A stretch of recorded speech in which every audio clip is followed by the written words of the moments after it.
കാഴ്ചയിൽ അങ്ങേയറ്റം ആധുനികവും കുറ്റമറ്റതുമാണ് ഈ സ്വകാര്യ ലാബുകൾ. സർക്കാർ അംഗീകൃതം എന്ന ലേബലിൽ വിശ്വസ്തയോടെ ഇവിടെ പരിശോധനയ്ക്കെത്താൻ നമ്മെ പ്രേരിപ്പിക്കുകയും ചെയ്യും.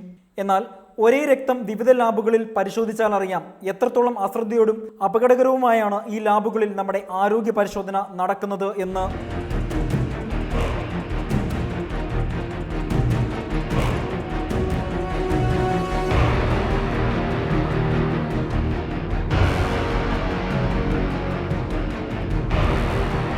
ഒരു മാസം മുമ്പാണ് അടൂർ പറക്കോട് സ്വദേശിയായ മനു തയ്യിൽ പ്രമേഹ പരിശോധനയ്ക്കായി അടൂരിലെ സ്വകാര്യ ലാബിലെത്തിയത്.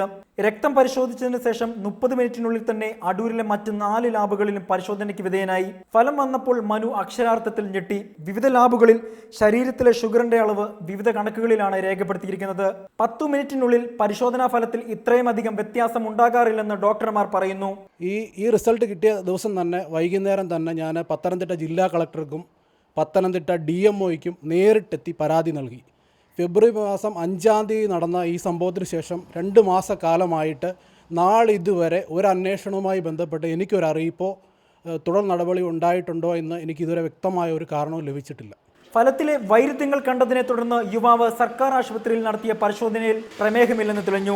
ലാബുകൾക്കെതിരെ പത്തനംതിട്ട ജില്ലാ കളക്ടർക്കും DMOയ്ക്കും പരാതി നൽകിയെങ്കിലും നടപടിയൊന്നും ഉണ്ടായില്ല. ആരോഗ്യവകുപ്പിന്റെ അംഗീകാരത്തോടെ പ്രവർത്തിക്കുന്ന ലാബുകളിൽ സംഭവിക്കുന്ന പിഴവുകൾക്ക് ആരെയാണ് പഴിചാരേണ്ടത്? ലാബുകളിലെ ജീവനക്കാരുടെ യോഗ്യതയും സൗകര്യങ്ങളും ഉറപ്പുവരുത്തേണ്ട ആരോഗ്യവകുപ്പ് ഇതൊന്നും കണ്ടില്ലെന്ന് നടിക്കുകയാണ്.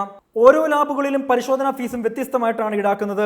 അടൂരിലെ പല ലാബുകളിലും യോഗ്യതയില്ലാത്ത ടെക്നീഷ്യന്മാരാണ് ഉള്ളതെന്നും പരാതിയുണ്ട്. ആരോഗ്യവകുപ്പ് ഉദ്യോഗസ്ഥരുടെ അനാസ്ഥ മൂലം രോഗികളുടെ ജീവൻ വെച്ചാണ് സ്വകാര്യ ലാബുകൾ പന്താടുന്നത്. ഇത്തരം ലാബുകൾക്കെതിരെ കർശന നടപടിയെടുത്തില്ലെങ്കിൽ രോഗികളുടെ ജീവന് തന്നെ ഭീഷണിയാകും. അജി കുഞ്ഞുമോൻ, റിപ്പോർട്ടർ, പത്തനംതിട്ട.